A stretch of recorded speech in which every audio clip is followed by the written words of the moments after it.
Hello, doctor. Could you please tell us your name, designation, and how long have you been associated with KEM? Hi, I am Dr. Arundhatee Khare. I am a pediatric endocrinologist. I am a consultant here in KM Hospital, and I have been associated with KM for a pretty long time in different ways. So the association goes back to monsoon, almost July of 1997, when I joined here as a DCH student.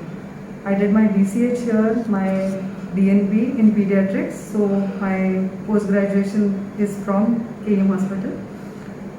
Later, I joined KM Hospital for a few years. I worked in the diabetes unit as an associate, and I have been a consultant here for the past, I think, about 4 years, maybe 4 to 5 years as an honorary consultant. Oh, wow. So you have a very interesting journey. Yeah. So, doctor, what do you enjoy the most about being a doctor? Quite frankly, what I enjoy most about being a doctor is just connecting with people in their moments of vulnerability and fear, and people who are just like me, you know. So the commonness of our humanity is what I appreciate a lot, and I appreciate that as a doctor I have the opportunity to share my domain expertise, and it also gives me the chance to connect with them in ways that are compassionate. And through this interaction, what I really love to see is the kind of empowerment that they sense, you know, after the interaction. And when patients are able to understand their illness and are able to address their concerns in a more empowered way, and they feel more sense of ease around their treatment. This process is a great joy for me personally as a doctor to see and witness. And I feel very honored, and it's very humbling to be a part of this process where two human beings are able to connect in ways that are mutually so rewarding. And it's a great honor to be a doctor in this manner. For me, it's a great thing. Doctor, how do you approach discussing unpleasant topics with your patients and their families? Okay. The way I see it, unpleasant topics usually pertain to the disclosure of a difficult diagnosis, a diagnosis which can have a lot of difficult implications, disorders which are chronic and complex. Sometimes they pertain to terminal illnesses where we need to be present for the patients. In my specialty, I usually do not need to be part of end of life care. So for me, the difficult conversations with patients pertain to the disclosure of a lifelong chronic illness which has multiple complexities, you know. So I would like to believe that I deal with this situation I would like to believe that I deal with it with a sense of honesty, empathy, and hopefulness. I think these are the ways in which I try to handle this. I feel that any patient who is struggling with a new diagnosis or a difficult diagnosis, if we are able to connect with them on the what of the why of the illness, so why did it happen, if they are able to get some perspective about it, and the what of the illness. So what the illness, now that you know that you have it, what does it mean for you? What does it mean to take therapy for it? What are the implications of the treatment or not taking it? Then the how of managing the illness become much more doable for the patient, and we can achieve very high degree of success even with teaching very difficult concepts in therapeutics which the patients can do at home, the parents and the patient can do at home. And knowledge sharing, honest knowledge sharing is a good part of it, and keeping a space for good amount of hopefulness. Once they are able to understand the nuances, the care can get much better, and improvement is certain once you are able to treat a difficult illness in the right manner. Yeah, so that means the communication between the doctor and Yes. the patient plays a very important It's a role. very, very important thing. A small instance is like the care of type 1 diabetes, which involves multiple daily injections for a very young child, multiple times of sugar monitoring through the day. So unless the why what the illness means, how it matters, how it interacts with lifestyle and food, and how every small details of fine tuning the treatment, unless they're explained to the patients, their compliance can never be guaranteed. And I think in my practice, I really focus on the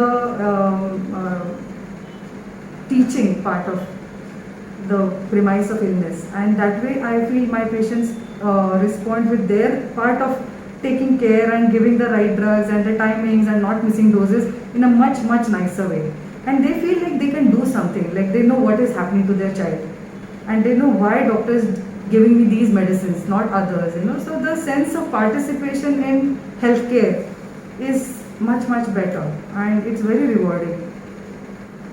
So, Dr. Arundhati, being a pediatric endocrinologist, what do you believe to be some of the most pressing health issues today and why? Okay, so I think that in my specialty, if one has to think about it, the rising proportion of obesity that one comes across in the population, actually it cuts across all age groups, but particularly it is worrisome in children, and very young children and adolescents. The burden of obesity and the consequences of obesity, which I think many people in general do not understand, the cardiovascular, heart disease risk factors that come clustering around rising weight in children. This is one thing which I feel all of us as a community and society should really wake up to and start addressing much more effectively. And my role as a pediatric endocrinologist can be very central in being able to work around this issue.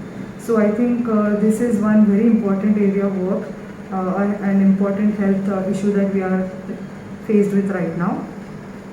The other thing I would like to highlight is the role and the need for universal screening of children for congenital hypothyroidism.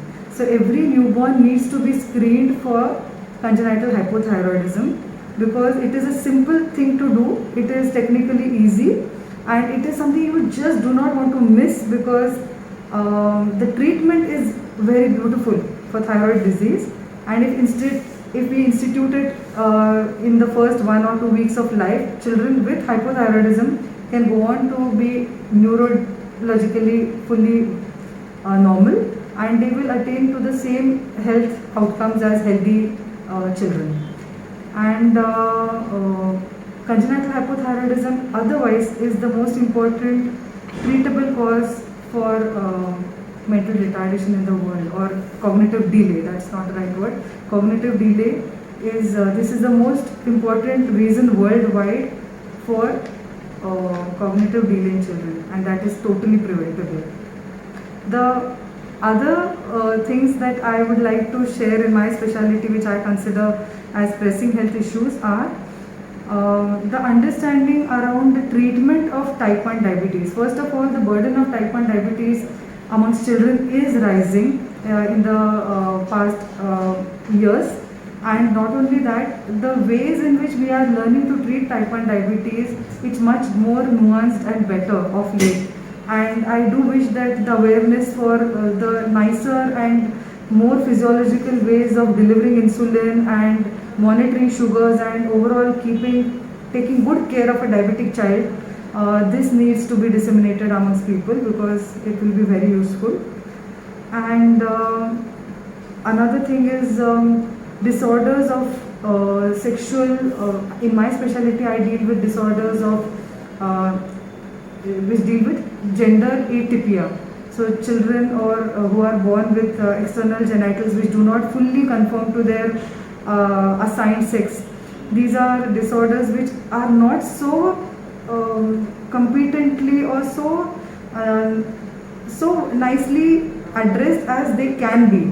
So if the awareness that there is a way to understand these disorders in a physiological and a proper medical background is present for these disorders, and many of them have very good answers. There is so much more holistic way in which we can deal with disorders of children who have atypical genitalia. That is one thing. And overall I feel what we including children, are suffering with right now, which is a very pressing issue, particularly in the context of the pandemic. It is really coming up, is mental health issues. So anxiety amongst children, depression, all kinds of behavioral difficulties and challenges are a very, very real part of today's situation. I like to give one piece of advice, if I may, to children who are just joining their medical careers, is that congratulations on making a brave and generous choice to give of yourself to your society in so many ways. Being a doctor affords you many, many ways. And second one is, never forget the totality of your humanness when you interact with your patient. So don't forget that you are a doctor and a human being, and that your patient is not just a patient with signs and symptoms, but a full human being. And the more we can integrate our humanness into our craft, the finer this process of healing can occur. So treatment has to go beyond just signs and symptoms and relief. It has to come to healing, and healing can occur only through this interchange of our humanness with each other.